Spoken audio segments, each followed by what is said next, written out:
Ism నిష్పాక్షికత మానయిజం సమగ్రమైన వార్తలు, innovative కథనాలు, సీనియర్ జర్నలిస్టుల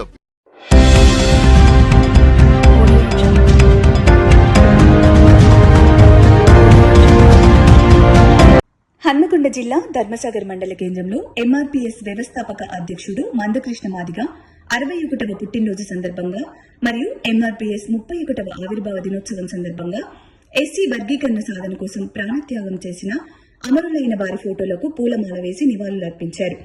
వర్గీకరణ కోసం విలేకరులు అన్ని రకాలుగా వార్తలు రాసి సాధించినందుకు వారికి అభినందనలు తెలిపారు ఎంఆర్పీఎస్ మండల ఇన్ఛార్జ్ గంగారపు శ్రీనివాస్ మాదిగ.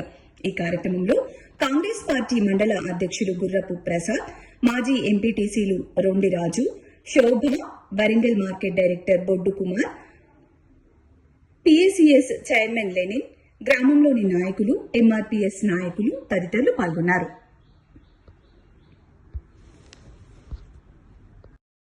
మరియు అనుబంధ సంఘాలు మరియు ప్రజాప్రతినిధులు, విలేకరులు, గ్రామస్తులందరి ఆధ్వర్యంలో ఎంఆర్పీఎస్ 31వ ఆవిర్భావ దినోత్సవం ఒక జెండా కార్యక్రమాన్ని ఘనంగా నిర్వహించుకోవడం జరిగింది. అదేవిధంగా మరి ఈరోజు అన్నగారి బర్త్డే కూడా 61 సంవత్సర పుట్టినరోజు, ఈ యొక్క జెండా పండుగను మరియు యొక్క బర్త్డేను మరియు అమరవీరుల దినోత్సవాన్ని కూడా ఇవాళ ఈ యొక్క జెండా పండుగను ఈ యొక్క ఎస్సీ వర్గీకరణ అమలైనందుకు గాను మరి ఈ యొక్క దీన్ని మొత్తం కూడా మన అమరవీరులకు అంకితం చేస్తామని చెప్పి ఈ సందర్భంగా గుర్తు చేస్తున్నాం.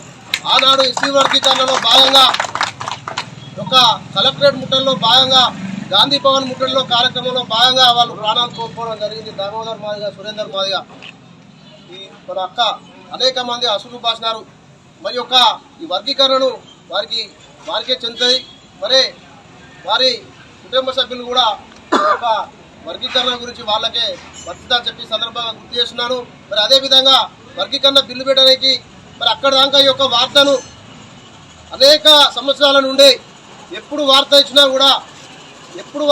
కూడా మేము ఎందుకు ఇచ్చినావు, లేట్ అయింది, మరి ఇది రాదు పోదు అని చెప్పి ఏ రోజు కూడా మన విలేకరులు చెప్పకుండా మేము ఇచ్చినది కూడా నెలల కొద్దీ మేము ఒక నెల అయితే మొత్తం నెల రోజులు మేము దీక్షలు చేయడం జరిగింది. ఆ నెల రోజులకు ఒక నలుగురు ఐదుగురైనా కూడా రాయడం జరిగింది. కానీ ఎందుకు పంపుతున్నావు అని చెప్పి ఏ రోజు కూడా విసిగించుకోలేదు.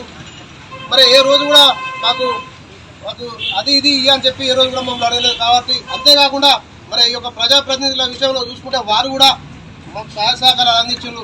వారు మాకుండే ఖర్చులకు బట్టి వారు డబ్బులు కానీ ఇతరత్ర టెంట్లు కానీ మరి ఇవన్నీ కూడా వాళ్ళు కూడా ప్రొవైడ్ చేయడం జరిగింది. వారికి కూడా ప్రత్యేకంగా ధన్యవాదాలు తెలియజేస్తున్నాను. ఇలాంటి ఒక ఆవిర్భావ దినోత్సవాలు మరెన్నో జరుపుకోవాలని చెప్పి అందరూ ఆదరణ కావాలని చెప్పి సందర్భంగా గుర్తు చేస్తూ అవకాశం ఇచ్చిన పెద్దలకు ధన్యవాదాలు తెలియజేస్తూ ముగిస్తున్నాను. జై మాదిగ, జై మందకృష్ణ మాదిగ.